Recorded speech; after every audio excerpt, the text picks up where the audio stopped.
Hi friends, అది 2030 సంవత్సరం Mumbai, Maharashtra, India.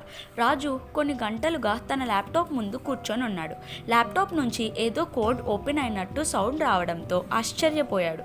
ఎందుకంటే రాజు గత 1 వీక్ నుంచి సేవ్ ద ఎర్త్ అనే వెబ్సైట్లో రహస్యమైన కోడ్ని క్రాక్ చేయడానికి ట్రై చేస్తున్నాడు.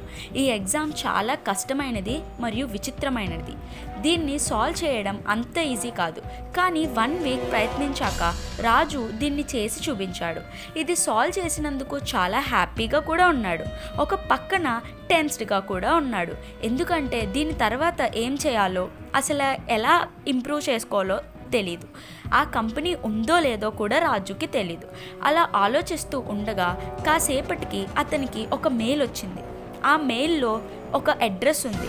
ఆ ప్రాంతానికి వెళ్ళాలో లేదో అని ఆలోచిస్తూ ఆ మెయిల్లో కంగ్రాట్స్ అనే మెసేజ్ కూడా చదివాడు రాజు భయపడుతూనే సేవ్ ది ఎర్త్ వాళ్ళు మంచి వాళ్ళే అయి ఉంటారు అని భయపడుతూ ఆ ప్లేస్కి, ఆ మెయిల్లో ఇచ్చిన అడ్రస్కి వెళ్ళాడు.